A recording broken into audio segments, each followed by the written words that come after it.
Hoy vamos a hablar sobre cuando Jesús entra en el templo y la charla le puse un polvorín en el templo.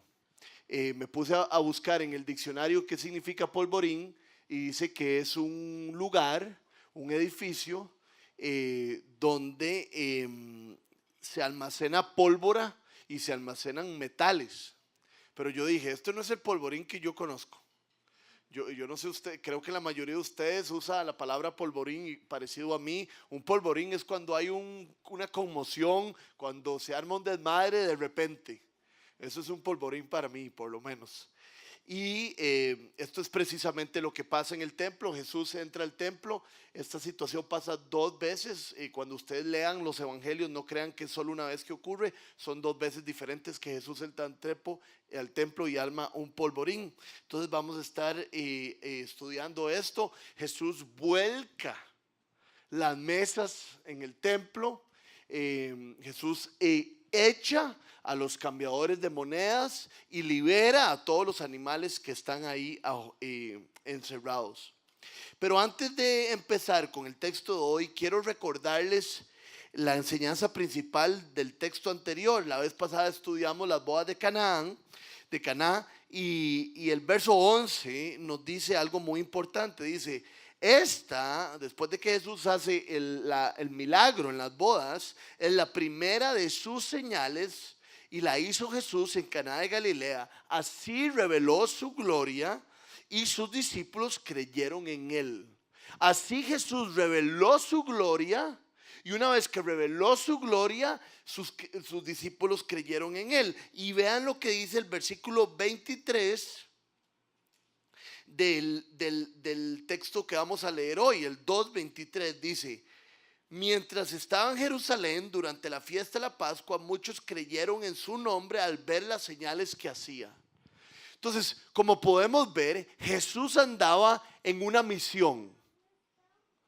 Jesús andaba en una misión y la misión de Jesús era, por medio de sus señales y por medio de sus palabras, revelar su gloria, revelar que era el Hijo de Dios, y que ellos y que todas las personas que vieran su gloria por medio de sus palabras y por medio de sus señales creyeran en su nombre. Jesús anda en una misión y esta es la misión: que crean que Él es el Hijo de Dios por medio de su gloria, sus señales y sus palabras. Entonces vamos a leer todo el texto del día de hoy para tenerlo bien claro y después empezamos a verlo versículo por versículo. Dice Juan 2:13. Tienen sus Biblias, abran ahí. Si no, lo pueden ver arriba. Si no, compren una Biblia afuera para la próxima. Es muy importante tener nuestra propia Biblia. Cuando se aproximaba la Pascua de los judíos, subió Jesús a Jerusalén y en el templo halló a los que vendían bueyes, ovejas y palomas, e instalados en sus mesas a los que cambiaban dinero. Entonces, haciendo un látigo de cuerdas, echó a todos del templo, juntamente con sus ovejas y sus bueyes. Regó por el suelo las monedas de los que cambiaban dinero y derribó sus mesas. A los que vendían las palomas les dijo: saquen esto de aquí. ¿Cómo se atreven a convertir la casa de mi padre en un mercado? Sus discípulos se acordaron de que estaba escrito: el celo por tu casa me consumirá. Entonces los judíos reaccionaron preguntándole: ¿qué señal puedes mostrarnos para actuar de esta manera? Destruyan este templo, respondió Jesús, y lo levantaré de nuevo en 3 días. Tardaron 46 años en construir este templo y tú vas a levantarlo en 3 días. Pero el templo al que se refería era su propio cuerpo. Así pues, cuando se levantó entre los muertos, sus discípulos se acordaron de lo que había dicho y creyeron en la escritura y en las palabras de Jesús. Mientras estaba en Jerusalén durante la fiesta de la Pascua, muchos creyeron en su nombre al ver las señales que hacía. En cambio, Jesús no les creía porque conocía a todos. No necesitaba que nadie le informara nada acerca de los demás, pues él conocía el interior del ser humano. No todas, muchas, casi todas las Biblias que uno tiene, a menos que sea una Biblia en el lenguaje original, en griego o en hebreo, tienen sus propios títulos. Y ustedes en sus Biblias, el título que tienen es: Jesús purifica el templo. Y la verdad es que este título está muy bien dado, porque Jesús entra al templo a traer verdad, Jesús entra al templo a traer luz y a purificar la situación. Y no es cierto que eso es lo que hace y quiere hacer Jesús en nuestras vidas. Jesús viene a nuestras vidas y quiere ir avanzando en nuestro corazón, trayendo luz, revelando cada día más santidad, más verdad, para que nosotros caminemos de una manera más apropiada. Para eso fuimos llamados. Vea lo que dice en Efesios 1:4.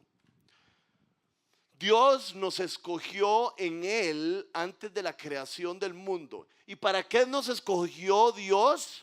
Para que seamos santos y sin mancha.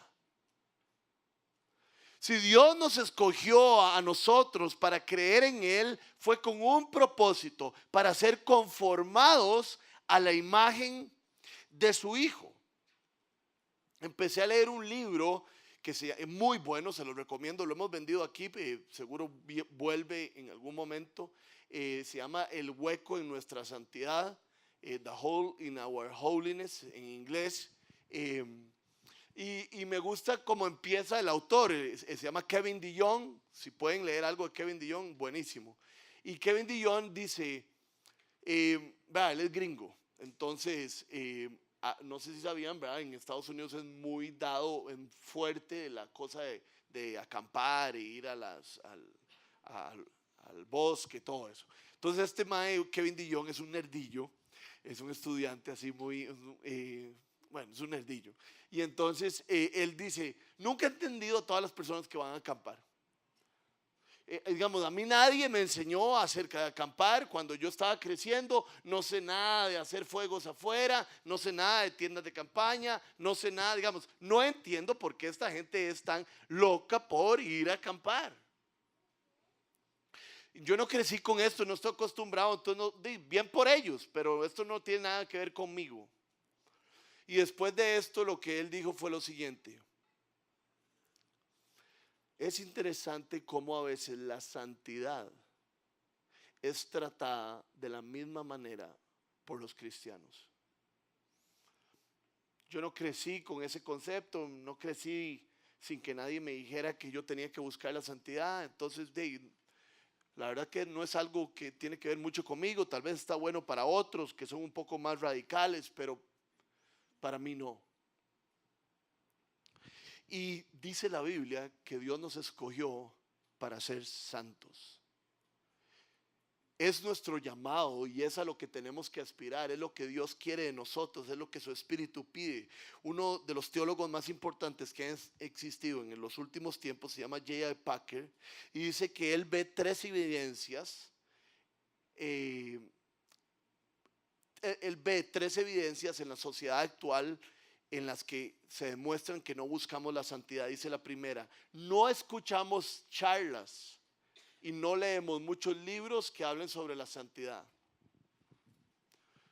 Yo no sé si usted está con un amigo de algún lado o un amigo de la iglesia y le hace, ¿qué libro te estás leyendo? Un libro sobre la santidad. ¿Por qué no se habla más en las charlas? ¿Por qué no se habla más en los libros acerca de ser conformados a la imagen de Jesucristo?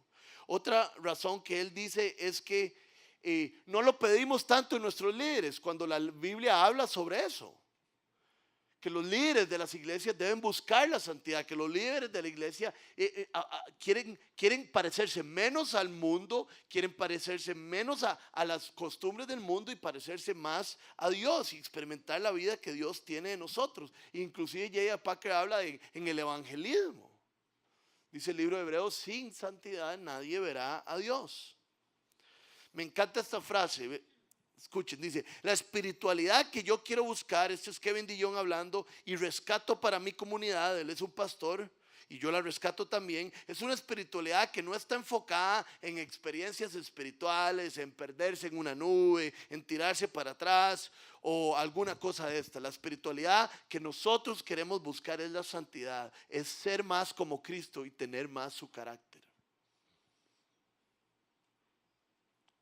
Entonces yo me pregunto, y tal vez usted quiera preguntarse lo mismo, ¿está mi vida marcada por esta búsqueda de conformarme al carácter de Jesús? ¿Es esta la intención y el propósito de mi vida? Hay una frase aquí que quiero enseñarles que es bastante fuerte, a mí me llegó, dice, no importa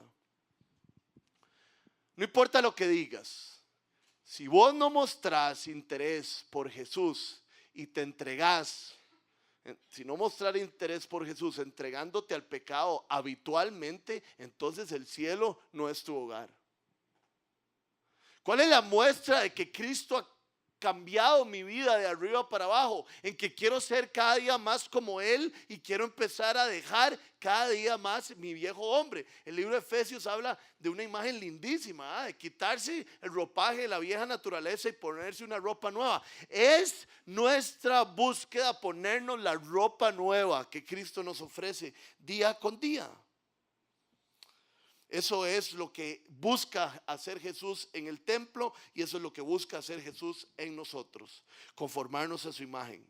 Entonces vamos a ver ahora a partir del versículo 13 las cosas más importantes de este texto. 2:13.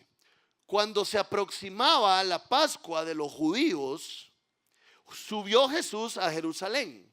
Y tengo que parar aquí porque todos deberíamos tener claro qué es la Pascua. Si ustedes no han leído qué es la Pascua de los judíos, se los voy a contar rapidísimamente.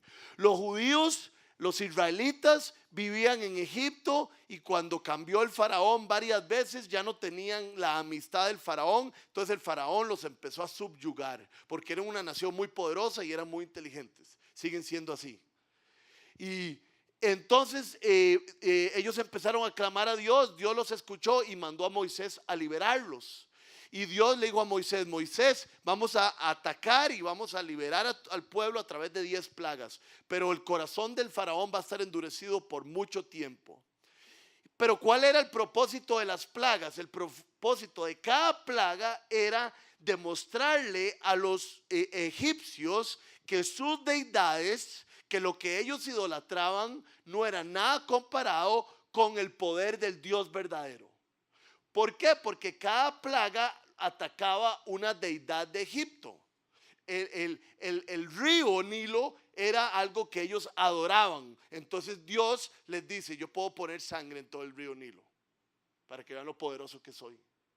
Entonces el sol, ellos idolatraban el sol. Entonces Dios manda tinieblas y no hay sol por muchos días.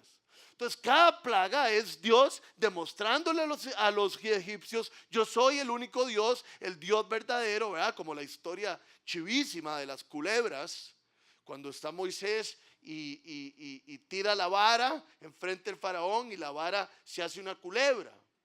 Y llegan unos hechiceros egipcios y pueden hacer lo mismo. Pero lo que pasa es que la culebra de Moisés se come las otras culebras. Y eso es lo que Dios está demostrando en las plagas. Y demostrándolo no solo para Él mostrar su gloria, sino para que ellos confíen en Él y dejen de confiar en dioses falsos. Y es interesante porque ahí nos podríamos ver nosotros perfectamente bien reflejados. ¿Qué son las cosas en que tengo puesta mi confianza? Que no es un buen lugar donde ponerla. Porque el único buen lugar donde poner mi confianza es en el Dios de Israel, en Jesucristo su Hijo. Y llega la 10ª plaga y la 10ª plaga era la fatal. Dios les dice que el ángel del Señor iba a pasar por todo Egipto y le iba a quitar la vida a todos los primogénitos de Egipto y de Israel. La única manera, por favor no se pierdan esto, la única manera de no encontrar la muerte era ofreciendo un cordero sin mancha y agarrando la sangre de ese cordero perfecto, pintando los dinteles de las puertas, y la muerte iba a pasar de largo gracias a la sangre del cordero. Por eso es que Cristo, eso es un tipo de lo que iba a pasar después. Cristo es un cordero sin mancha, nunca pecó, para que su sangre fuera ofrecida y todas las personas que depositaran su confianza en la sangre del cordero, que se llenaran con la sangre del cordero, no verán la muerte nunca, sino que vivirán para siempre. Y eso es la celebración de la Pascua. Los judíos celebran eso desde aquellos tiempos. Entonces mataban un cordero de acuerdo a la cantidad de personas, tenían que comer todo el cordero, no dejar nada. Qué rico, comerse un cordero sin dejar nada. Y pintar los dinteles. Y ojo lo interesante, desde el puro principio, la fe tiene un componente muy simple pero muy complejo. Hay que confiar. Porque si yo hubiera sido judío, yo digo, un cordero y sangre en los dinteles. Está rarísimo, esto es cuento. No es cierto que así es la fe. Un cordero. Jesús murió en la cruz y si pongo mi fe en Él, soy perdonado. No me suena, como de dónde salió esta historia. No importa si te suena o no. Lo que importa es si vas a poner tu fe en esto. Y los que no ponían su fe, y los que no sacrificaban el cordero, y los que no se llenaban de la sangre, encontraron la muerte. Entonces, conforme iba evolucionando la historia, los judíos ya no celebraban todos la Pascua en su casa. Ahora había un templo gigante, el templo de Salomón en Jerusalén, y iban todos en el día de la celebración de la Pascua a Jerusalén, inclusive peregrinando desde hace muchísimos días o meses, iban y celebraban la Pascua ahí. Entonces, mientras todos están llegando al templo porque se va a celebrar la Pascua, Jesús también va al templo en Jerusalén y entra. Y aquí empieza el polvorín, versículo 14. Y en el templo Jesús halló a los que vendían bueyes, ovejas y palomas, e instalados en sus mesas a los que cambiaban dinero. Entonces hay una imagen que quiero enseñarles como para que tengan una idea del templo.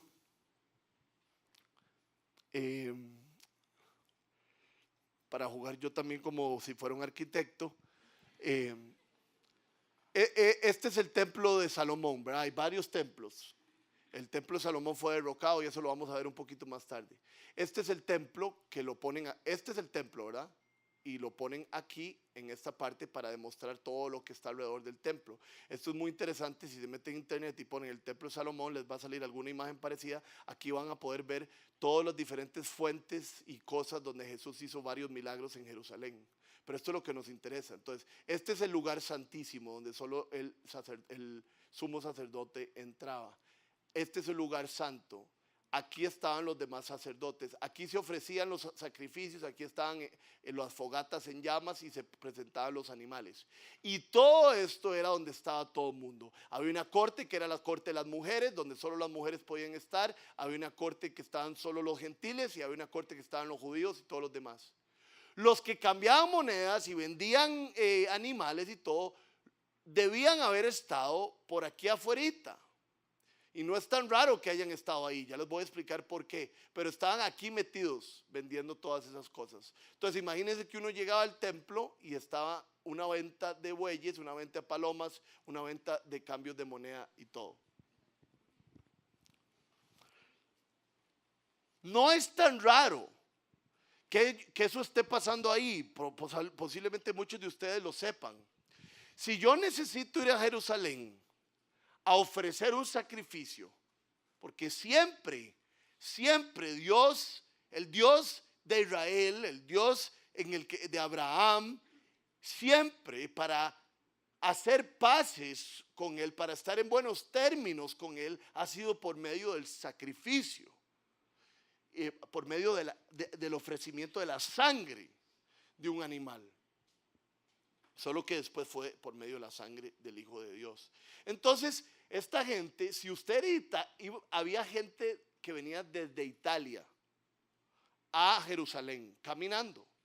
Y si usted iba a ofrecer un sacrificio, usted se puede imaginar lo que es llevarse un buey de Italia a Jerusalén. Ni en los CrossFit Games más difíciles eso existiría. Entonces, ¿qué era lo apropiado? Yo tengo que hacer una peregrinación de días y de semanas. Entonces, cuando llego cerca del templo, compro mi sacrificio de acuerdo al que me toque, el buey, una paloma o lo que sea, y lo llevo. Entonces, no estaban locos estos maes y no estaba raro, tan raro que vendieran cosas. No. Lo raro era cómo los vendían, que no lo dice el texto, pero si uno estudia todo lo que sucedía, lo raro era lo que estaban haciendo. Cuando ustedes llegan a un país y cambian moneda, le cambian la moneda, pero no le cobran el triple. Los que estaban cambiando monedas en ese tiempo cobraban el triple, el quíntuple por cambiar una moneda. Inclusive no solo ahí había chorizo, sino que en aquel tiempo había, por supuesto, que inspectores. Porque había inspectores que tenían que inspeccionar a los animales para ver si los animales no tenían defectos y podían ser ofrecidos como sacrificio. Y digamos, yo sé que hay inspectores muy honestos, pero hay muchos inspectores bien jugados, ¿verdad? De todo tipo. Entonces estos inspectores decían, no, este animal no lo veo tan bien, pero si usted me pasa una plática aquí por debajo, yo le dejo pasar el animal. Entonces Jesús sabía todo lo que estaban haciendo. Jesús llegó al templo y no se enojó porque hubiera animales y estuvieran vendiendo animales y estuvieran cambiando monedas. No, Jesús se enojó porque estas personas estaban haciendo dinero a costas de la fe de otros. Y para Jesús parece que eso es lo más terrible de lo terrible. Y debería ser igual para nosotros. Que la codicia empape la fe. Que no seamos realmente sinceros, que no seamos realmente honestos con Dios. Vean lo que dice Mateo 23, 25. Hay de ustedes, maestros de la ley, podríamos ponerle ahí de ustedes, muchachos de la viña, hipócritas, o quitémoslo hipócritas para que no juzgarnos, que cada uno se juzgue. Limpian el exterior del vaso y del plato, pero por dentro están llenos de robo y desenfreno. Jesús llega y se pone furioso porque estos hombres se jactaban de que ayudaban a los otros a adorar a Dios. ¿Qué trabajas? Ay, yo vendo animales para que otros puedan adorar a Dios. Ah, ¿en serio? ¿Con qué corazón los vendés? Hay de ustedes que limpian lo de afuera para verse super tuanis un domingo, un lunes en la oficina o en tu casa, pero realmente por dentro estás podrido y eso no se lo ofreces a Dios. Vean lo que dice Mateo 15:8. Este pueblo me honra con los labios, pero su corazón está lejos de mí. No permitamos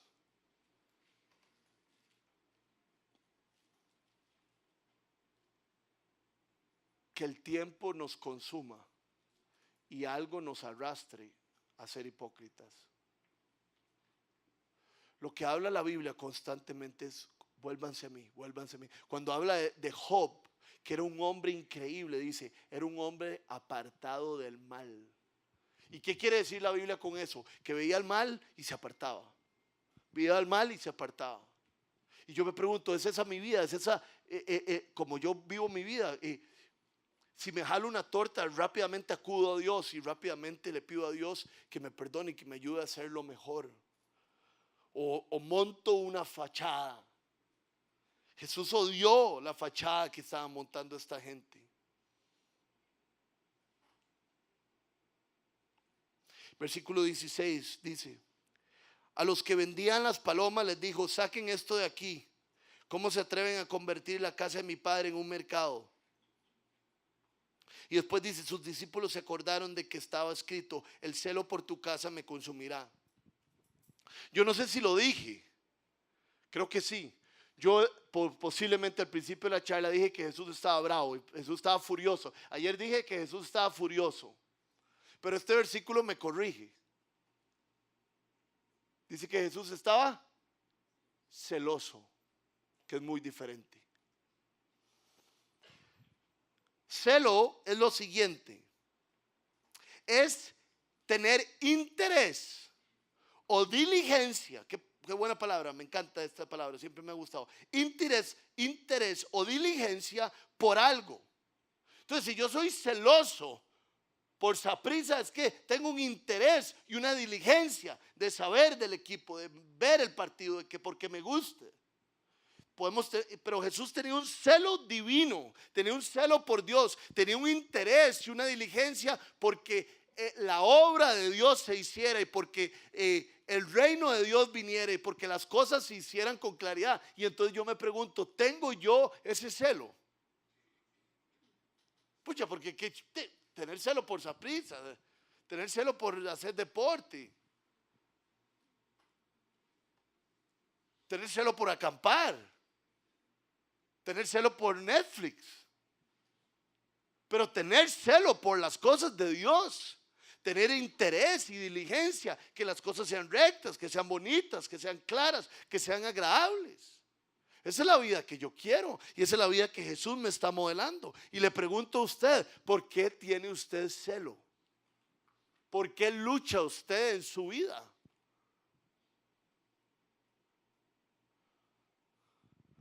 Yo hace unos años me di cuenta como que cuando hablaban del aborto y cuando hablaban del matrimonio de diferentes sexo, del mismo sexo, todas esas cosas. Yo solo escuchaba y me ponía como tristillo, pero seguía adelante. Pero un día sentí que Dios me dijo como, estas son las cosas más importantes. Digamos, la familia la hice yo. ¿Por qué no te importa, Rodrigo, si estas cosas me importan a mí? Y uno a veces ve unos maes ahí haciendo una marcha y uno dice, pucha, qué radicales estos maes. ¿Por qué yo no estoy en esa marcha? ¿Por qué simplemente no le pido a Dios, ¿por qué es lo que vos te interesás? Para yo interesarme de igual manera, para yo ser celoso de buenas obras. Pero yo no sé cuántos de ustedes, pero no, es que yo soy celoso de Wall Street, de cuánto están las acciones de esto y esto y esto. Yo estoy celoso para ver quién va bien en el campeonato nacional, quién ganó los Óscares. Pucha, qué bien, pero pongamos eso como de número 15 y que los primeros 13 sean cosas de Dios.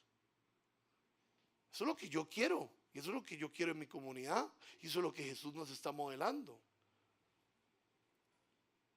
Los discípulos lo ven y no dicen está furioso, sino dicen está celoso. Y esto estaba escrito en el Antiguo Testamento. Él tendrá celo por su casa. ¿Qué nos hace llorar? Y algunos dirán, no, es que será Jesús. Sí, a eso queremos aspirar. Dejemos de ver a Jesús tan distante, porque Él nos ha dado su espíritu para convertirnos en como Él. Versículo 18. Entonces los judíos reaccionaron preguntándole, ¿qué señal puedes mostrarnos para actuar de esta manera? Qué típico de nosotros los seres humanos, ¿verdad? Qué engreídos y juegavivos somos. Dios hace algo increíble y nosotros, ¿qué señal tienes como para que yo crea esto? Dios está haciendo algo y uno está como, ¿será? Y Jesús sabe, vean qué chido el 24. En cambio Jesús no les creía porque los conocía a todos. No necesitaba que nadie le informara nada acerca de los demás, pues Él conocía el interior del ser humano. Una de las partes más famosas, no tan famosas, pero cuando esto sucede, que Jesús se ve que conoce el corazón de los hombres, es que cuando multiplica los panes, una de las dos veces, vean qué interesante que esto también lo hace dos veces, cruza el lago un día después y vienen todos súper bien portaditos a buscarlo. Y Jesús dice, ustedes vienen porque lo que quieren es pan. Ayer comieron muy bien y quieren pan otra vez. Y porque Él conocía el corazón de los hombres. Entonces sería una buena pregunta, ¿por qué estoy yo hoy aquí? ¿Por qué busco yo a Dios? Y créame, yo llegué a un lugar como este. Bueno, no llegué tan al regañadientes, llegué más bien urgido. Pero la mayoría de gente que yo conozco llega de chiripa, según nosotros, y es Dios, ¿verdad? Llega porque la novia le pidió, o llega porque, ¿verdad? Y no importa si usted está aquí porque está acompañando a alguien y realmente no quería ver. Pero yo le quiero decir que usted está aquí para que Dios le diga, ¿por qué me estás buscando? Porque si me buscas por las razones correctas, vas a comer pan. Si me buscas por las razones incorrectas, te puedo dar todo el pan del mundo y nada te va a saciar.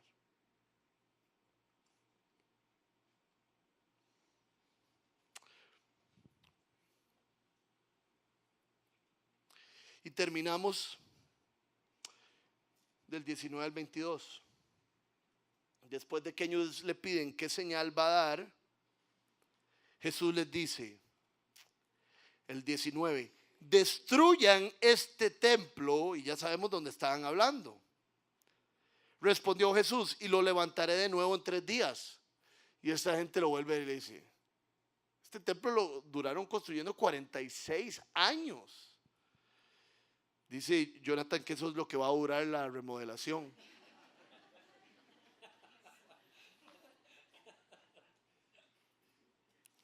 Dice que un poquito menos.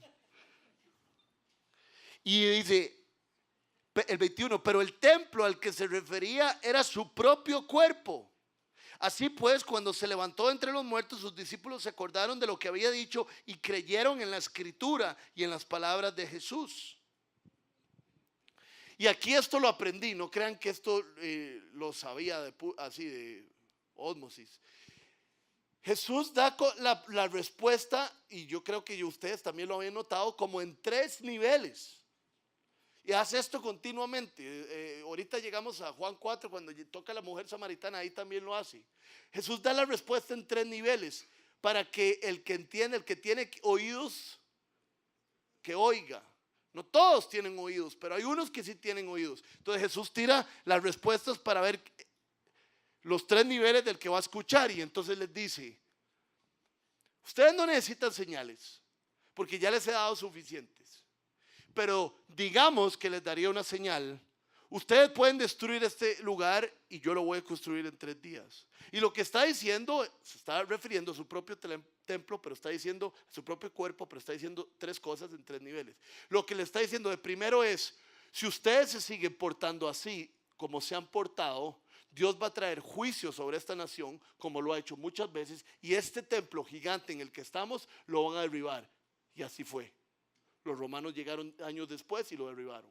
Primer nivel. Segundo nivel,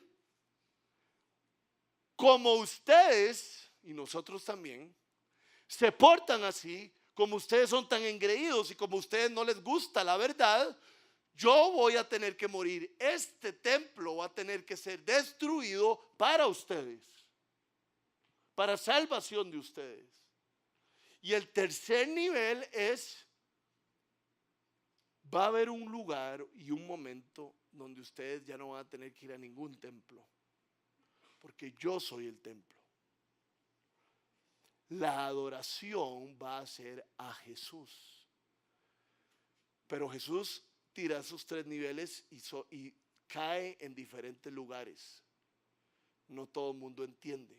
Vean lo que dice 2 Corintios 6:16. Con esto terminamos. ¿En qué concuerdan el templo de Dios y los ídolos? Porque nosotros somos templo del Dios viviente. Como Él ha dicho, viviré con ellos y caminaré entre ellos. Yo seré su Dios y ellos serán mi pueblo. Entonces nosotros también somos el templo de Dios. Si ustedes me tuvieran que decir, si ustedes me preguntaran a mí, ¿cuál es el punto principal de esta charla? Sí, es la purificación del templo, pero el punto principal es la purificación. La purificación que Dios quiere hacer en nosotros. Y sí, se hablan sobre muchos temas, pero el tema principal es el siguiente. Y es de emergencia para todos nosotros. La codicia del ser humano puede arruinar su fe por completo. La codicia que tenían estos hombres estaba arruinando la adoración de Dios en el templo. Y el amor al dinero que está latente en nuestra sociedad y en nuestras vidas por nuestro pecado puede arruinar nuestra fe en cualquier momento. Jesús lo que nos está diciendo es: huyan de la codicia, huyan del amor al dinero para que su fe permanezca firme. Pongámonos de pie.